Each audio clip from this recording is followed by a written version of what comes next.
Yang keempat, di dalam Kristus kita menjadi milik kepunyaan Allah. Ingat bahwa kalau saudara tidak ada tanda kepemilikan Kristus dalam saudara, maka saudara bukan milik Allah. Amin. Sebab ini kita ini milik Kristus dan Kristus itu milik Allah. Kan Alkitab bilang begitu kan? Iya.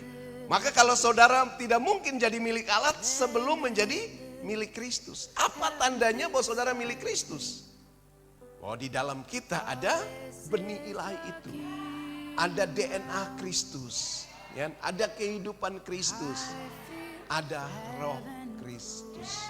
Jadi roh Kristus itu adalah tanda kepemilikan Kristus. Jadi roh Kristus itu beda dengan roh kudus. Karena saudara sudah menerima roh Kristus, maka kapasitas rohmu menjadi besar. Baru saudara bisa menerima roh kudus. Roh kudus bisa memeteraikan saudara. Karena selama dalam perjanjian lama, roh kudus tidak pernah tinggal di dalam kehidupan orang percaya. Amin. Hanya roh kudus tinggal di dalam diri orang percaya di zaman perjanjian baru karena rohnya sudah baru. Dan roh yang baru itulah roh Kristus yang Kristus berikan buat kita. Sehingga roh kudus bisa mengeteraikan dia, bisa tinggal dalam kita. Amin. Ini tidak bisa dibantah. Ini kebenaran, ini kehidupan.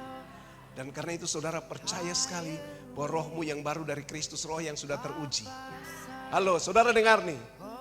Kalau saudara punya roh yang baru sama dengan Kristus, setan lihat saudara sama dengan setan lihat Kristus.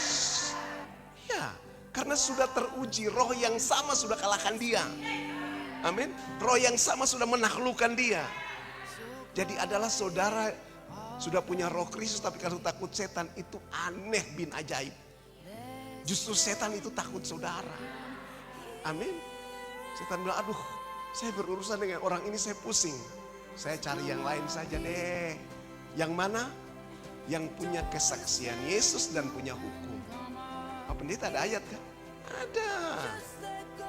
Coba lihat Wahyu 12 ayat 17. Maka marahlah naga itu kepada perempuan itu. Lalu ia pergi memerangi keturunannya yang lain. Ternyata perempuan itu ada punya keturunan yang lain juga.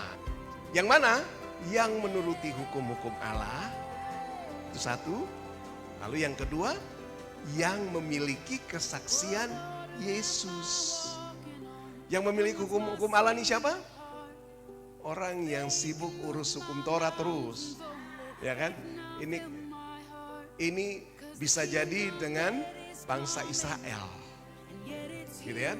Atau gereja yang berkiblat lagi ke akar-akar Yahudi. Lalu yang kedua, dan memiliki kesaksian Yesus. Ini orang-orang Kristen yang tidak lahir baru. Orang-orang Kristen yang hanya cuman percaya Yesus saja, tapi tidak lahir baru. Dengar baik, tidak semua orang Kristen itu lahir baru. Tapi orang yang lahir baru itu pasti Kristen. Yesus tidak datang bawa agama Kristen. Bahkan rasul-rasul juga tidak membawa agama Kristen. Yang bawa agama Kristen itu adalah pemimpin-pemimpin agama setelah rasul-rasul itu semua mati. Ya kan? Yang bawa agama Kristen Protestan itu siapa? Martin Luther, Calvin.